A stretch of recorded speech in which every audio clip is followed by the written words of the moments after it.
참 좋으신 하나님 아버지, 감사와 영광과 존귀를 주님 앞에 올려드립니다. 특별히 이 시대는 변화를 요구하는 시대에 우리가 아버지 하나님 앞에 온전한 자로 변화될 수 있도록 하나님 도와주시옵소서. 아버지 하나님, 특별히 하나님께서 우리를 사랑하셔서 이 자리에 불러주시고 생명의 말씀을 듣게 하여 주신 은혜를 감사드립니다. 특별히 하나님께서 이 민족을 기억하여 주시고 이 한반도가 복음으로 하나 되어지는 놀라운 은혜의 역사가 나타나게 도와주시기를 원합니다. 또한 자라나는 어린 청소년들에게 하나님 인성과 지성과 영성을 겸비하는, 그리하여 다음 세대를 준비하는 자녀들로 성장하게 도와주시옵소서. 아버지 하나님이여, 근본 한국전쟁 71년 6.25 한반도 복음통일 기도성회 가운데 성령님 기름 부어주시고 하나님의 마음에 합한 성회요 하나님이 기뻐하는 성회가 되어지게 하여 주시옵소서. 걸어가신 하나님, 우리 몸된 교회 성도님들 한 분 한 분을 기억하여 주시고 날마다 하나님과 동행하는 삶을 살게 하여 주셔서 마지막 때 하나님 앞에 착하고 충성된 종이라는 칭송을 받게 하여 주시기를 원합니다. 오늘도 수많은 문제를 가지고 나왔사오니 주여 이 모든 문제들을 해결하여 주시고 하나님께 영광을 올리게 하여 주시옵소서. 또한 아버지 하나님께서 지난날 20년 동안 몸된 교회를 지키시고 인도하여 주시고 보호하여 주신 하나님 감사합니다. 이제 아버지 하나님이시여 건강한 청년의 모습으로 아버지 하나님 활력 있게 주의 복음을 선포하는 은혜가 있게 도와 주시옵소서. 또 한 사람 한 사람을 남겨주시고 아버지 하나님 이들이 땅에 심겨 많은 열매를 맺음과 같이 아버지 하나님 앞에 귀한 열매들을 맺을 수 있도록 역사하여 주시옵소서. 가난과 저주와 질병이 떠나가게 하여 주시고 날마다 하나님 앞에 영광을 올려드리는 귀한 은혜의 역사들이 있게 도와 주시옵소서.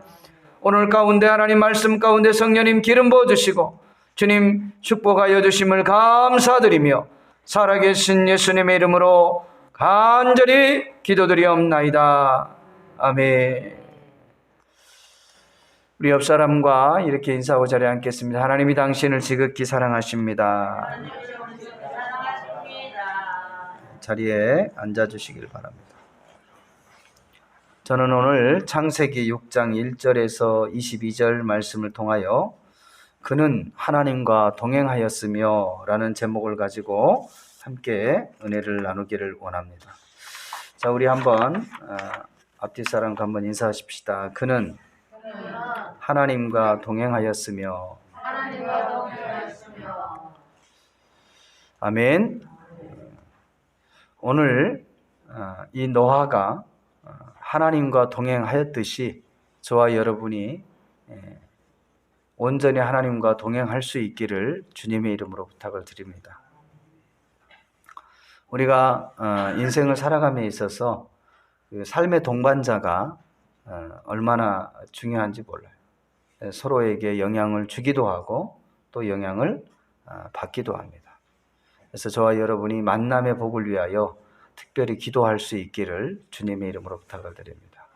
또한 하나님께서 지금 저와 여러분에게 붙여준 함께하는 그 모든 분들을 소중히 여기고 귀히 여겨서 함께 나아갈 수 있는 저와 여러분의 삶이 되어지시기를 주님의 이름으로 부탁을 드립니다.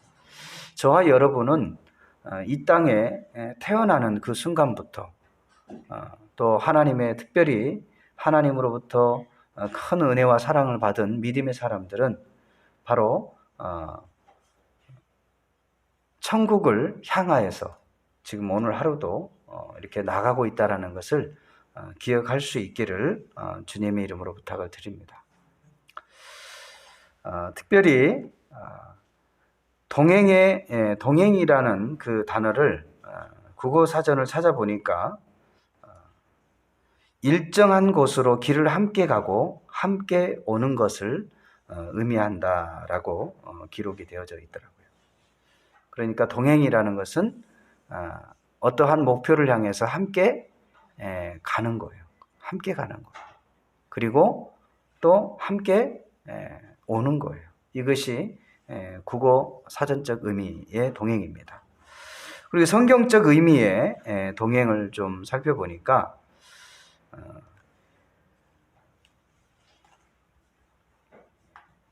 이 할라크로스라는 그 히브리어 단어로 표현을 하고 있는데, 본문의 경우에는 이 전치사 예트와 결합함으로써 친교를 나타내는 뭐뭐와 교제하다, 그리고 뭐뭐와 동행하다라는 의미를 가지고 있습니다.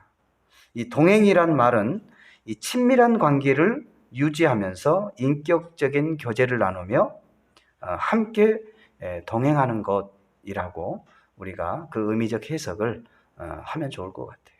그래서 이 동행이라는 것은 아무 의미 없이 그냥 따라가는 것이 아니라, 그리고 마지못해서 따라가는 것이 아니라 정말 친숙한 관계, 그리고 인격적인 관계, 그러한 관계 속에서 함께 삶을 나누면서 가는 거예요. 어찌 보면은 이 동행이라는 단어를 한 단어로 표현을 하라면 이 부부와 같지 않은가라는 생각을 해보게 돼요. 부부도 어때요? 함께 모든 희노애락을 함께 하면서 그렇게 백발이 되도록 그렇게 함께 살아가는 것을 우리가 볼 수 있습니다. 그래서 저와 여러분이 정말 하나님과 그렇게 끝까지 동행할 수 있는 저와 여러분의 삶이 되시기를 주님의 이름으로 부탁을 드립니다. 그렇다면 하나님과 동행하는 삶은 어떤 삶일까? 오늘 이 본문을 통해서 저와 여러분이 한번 세 가지로 살펴보기를 원합니다. 특별히 하나님께서는 이 땅에 크게 두 가지 의미로 우리에게 말씀을 하고 있는데요. 그 첫 번째로는 해라, 하지 말아라, 이 딱 두 가지를 명령하고 계셔요. 그러니까 하나님의 관점에 봤을 때 우리가 해야 할 것들이 있고 하지 말아야 할 것들이 분명히 있다는 것을 저와 여러분이 기억하시고, 그렇다면 우리가 하나님과 동행한다는 것이 어떤 삶이라는 것을 우리가 살펴보기를 원합니다. 첫 번째로 보면 하나님의 말씀을 따라 준행하는 삶이라는 거예요. 바로 하나님과 동행하는 삶이 어떤 삶이냐? 그 첫 번째로는 하나님의 말씀을 따라 준행하는 삶이다, 그렇게 말할 수 있습니다. 창세기 6장 22절 말씀에 보면 노아가 그와 같이 하여 하나님이 자기에게 명하신 대로 다 준행하였더라 라고 말씀을 하고 있습니다.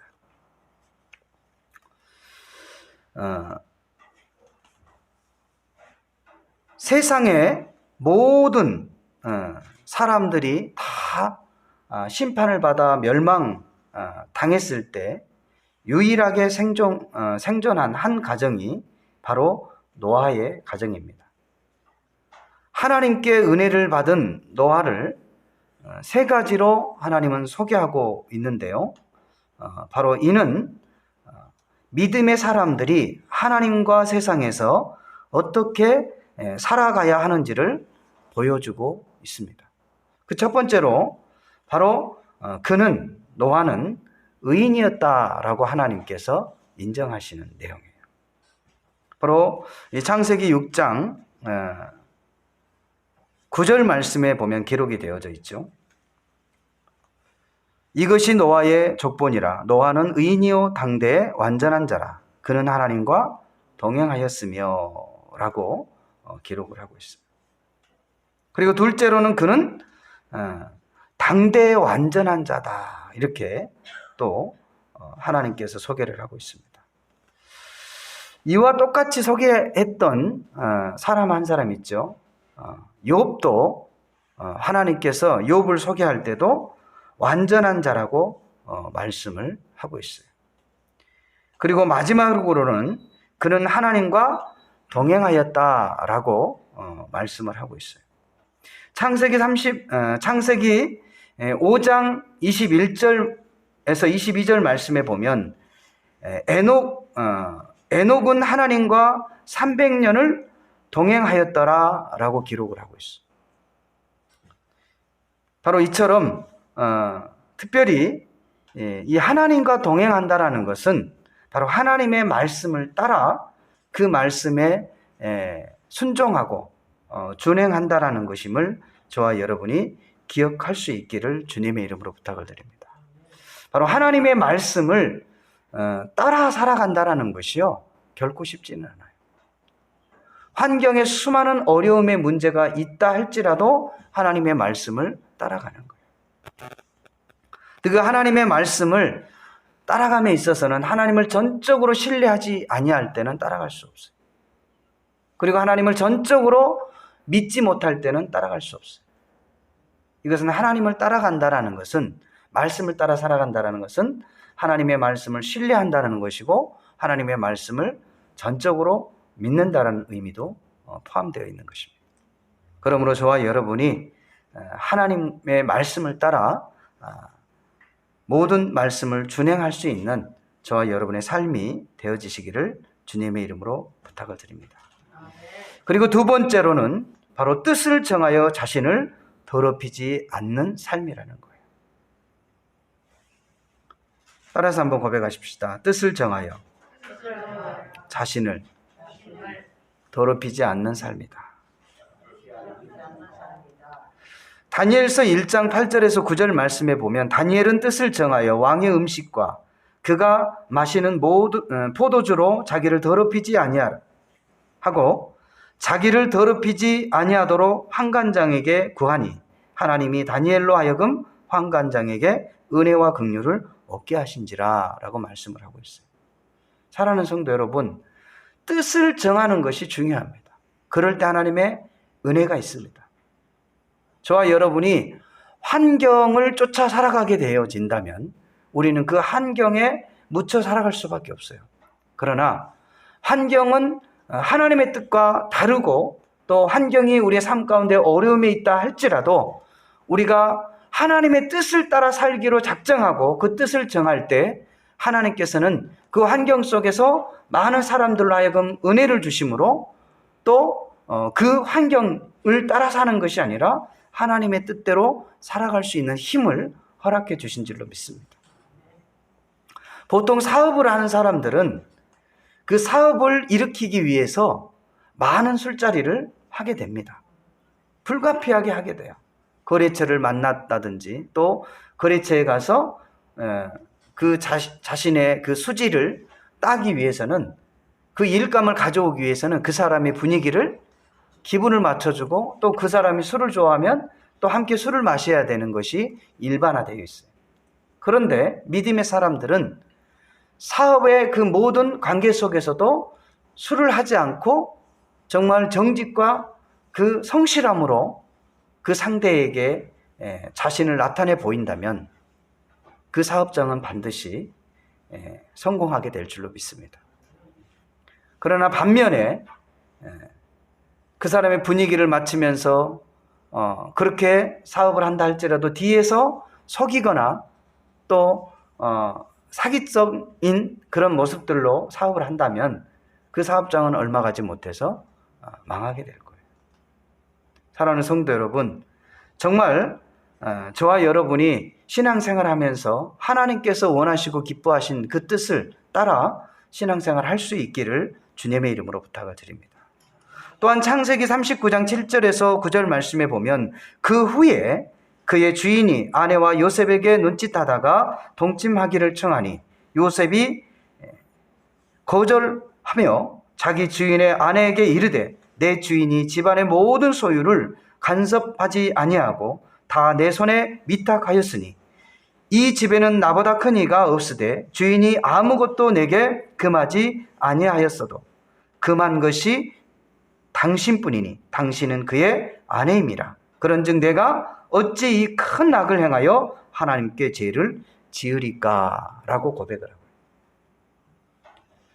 이 요셉 역시 그의 마음속 깊은 곳에 하나님의 말씀을 두고 내가 어떠한 경우에라도 하나님의 말씀대로 살 것이다 라는 그러한 뜻을 가지고 살아갈 때, 비록 이 요셉이 이 말씀대로 행함으로 인해서 결과가 어떻게 됐습니까? 비록 감옥에 가게 되어졌어요. 좋지 않는 결과를 맞이하게 된 거죠. 그럼에도 불구하고 요셉은 끝까지 하나님의 말씀대로 삶을 살았더니 결국 하나님께서는 은혜를 베풀어 주셔서 그 애굽 왕의 총리 대신으로 그렇게 세워 나라를 총괄하는 자리로 이끌어 주신 줄로 믿습니다. 우리가 힘들고 어려운 그 환경을 회피하려 하지 마시길 바랍니다. 정면으로 돌파해서 하나님께서 원하시고 기뻐하신 뜻들을 여러분의 삶을 통해서 나타낼 수 있는 저와 여러분의 삶이 되시기를 주님의 이름으로 부탁을 드립니다. 지금은 어느 때보다 변화를 요구하는 시대인 것 같습니다.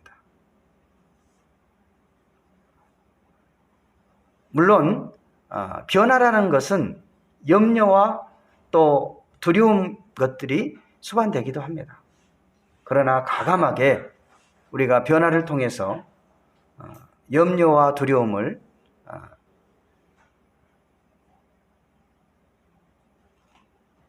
기쁨으로 또 그 염려와 두려움을 또 안전한 삶으로 바꿀 수 있는 그런 계기가 될 수 있기를 주님의 이름으로 부탁을 드립니다. 바로 뜻을 정하여 자신을 더럽히지 않는다라는 것은 그 첫 번째로는 하나님 앞에 의롭게 사는 거예요. 창세기 6장 9절 말씀에 보면 이것이 노아의 족본이라 노아는 의인이요 라고 말씀을 하고 있습니다.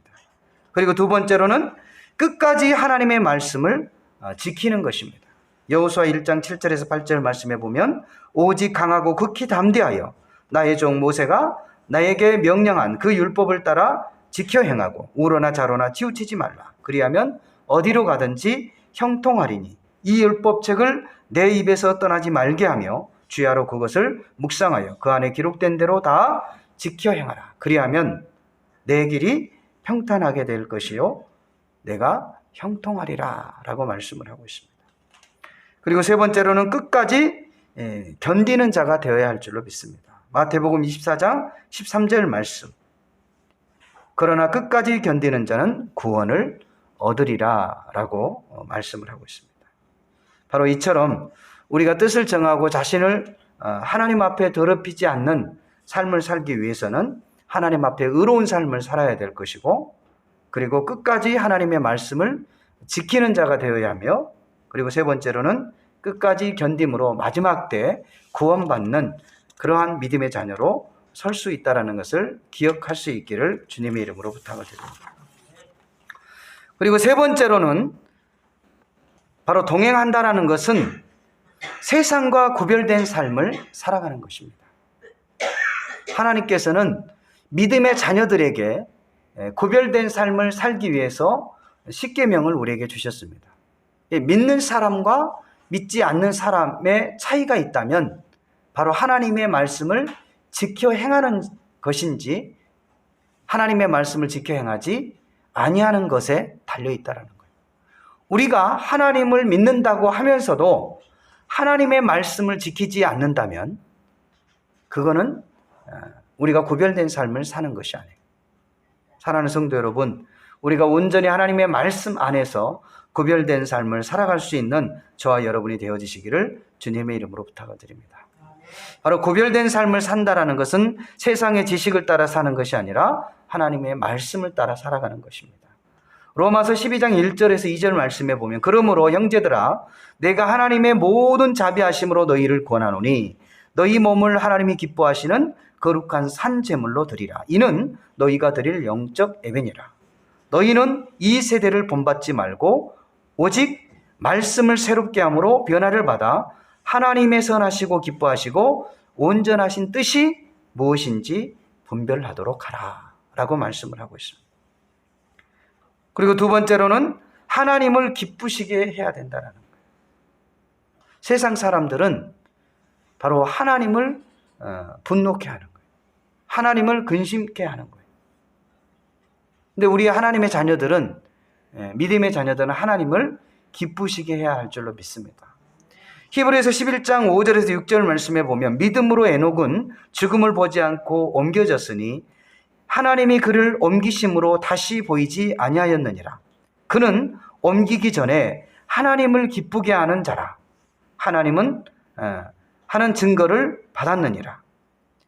믿음이 없이는 하나님을 기쁘시게 못하나니 하나님께 나아가는 자는 반드시 그가 계신 것과 그를 찾는 자들에게 상 주시님을 믿어야 할지니라 라고 말씀을 하고 계십니다. 사랑하는 성도 여러분, 저와 여러분이 하나님을 기쁘시게 할 수 있기를 주님의 이름으로 부탁을 드립니다. 믿음의 삶을 통하여 하나님을 기쁘시게 할 수 있기를 바랍니다. 또한 하나님께서 우리에게 붙여준 그 형제들과 함께 정말 아름다운 관계를 유지해 가면서 하나님을 기쁘시게 할 수 있기를 주님의 이름으로 부탁을 드립니다. 그리고 세 번째로는 신앙생활을 변함없이 바로 하는 것이 바로 구별된 삶입니다. 디모데후서 4장 7절에서 8절 말씀에 보면 나는 선한 싸움을 싸우고 나의 달려갈 길을 마치고 믿음을 지켰으니 이제 후로는 나를 위하여 의의 면류관이 예비되었으므로 주 곧 의로우신 재판장이 그날 내게 주실 것이며 내게만 아니라 주의 나타나심을 사모하는 모든 자에게도다 라고 말씀을 하고 있습니다. 사랑하는 성도 여러분, 우리가 신앙생활함에 있어서 정말 꾸준함을 유지할 수 있기를 바랍니다. 흔히 부흥 강사님들이 과거에 신앙의 생활에 비유를 할 때 온도계로 많이 비유를 하신 것 같아요. 그리고 지푸라기 신앙으로 많이 비유를 한 적이 있었습니다. 과거에 그 시골에는 이 지푸라기를 이게 불에 이렇게 사르다 보면 그냥 확 살랐다가 어떻게 돼요? 그냥 금방 꺼져버리죠. 갈대 같은 것도 태워보면 그냥 확 살았다가 그냥 막 꺼져요. 온도계도 어떻게 해요? 올라갔다가 내려갔다가. 기후변화에 심한 것이 온도계잖아요. 날씨가 더우면 그냥 쭉 올라갔다가 또 추우면 또 어때요? 금방 내려가는 거예요. 이게 삶의 영향을 그만큼 많이 받는 신앙인들을 비유로 말씀하고 있는 거죠. 그리고 또 어떤 분들은 그 냄비로 또 비유를 하기도 해요.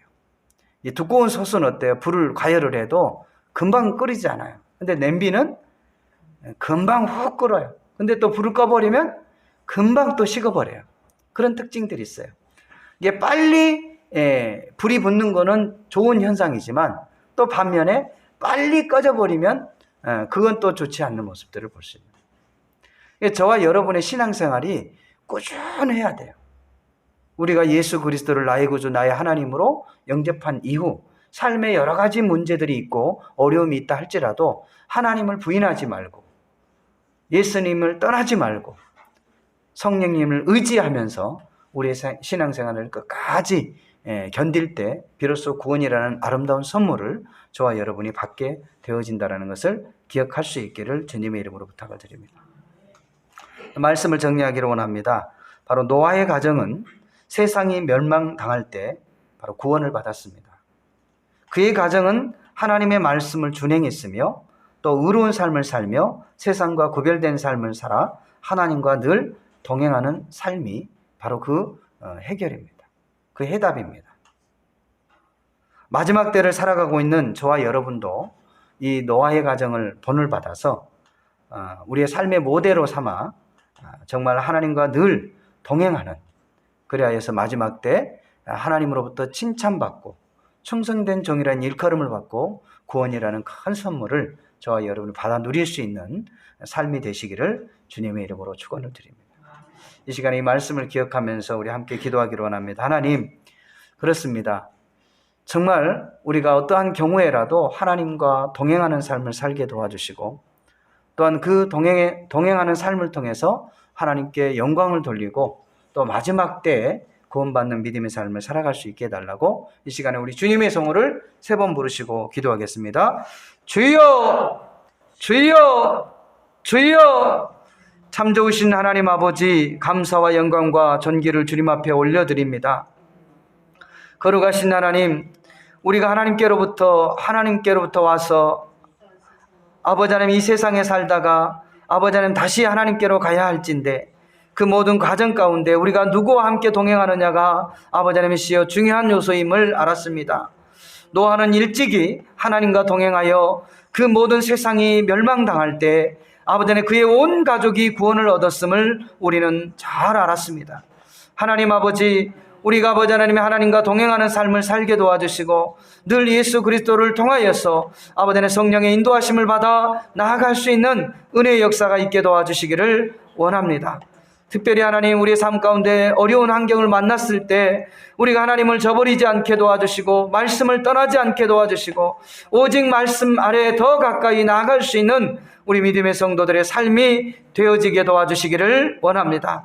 우리 하나님께서 오늘 이 한 시간에도 함께하여 주시고 우리 믿음의 성도님들 한 분 한 분을 주님 붙잡아 주시고 주님께서 함께하여 주신 은혜를 감사드리며 살아계신 예수님의 이름으로 감사하며 간절히 기도드리옵나이다.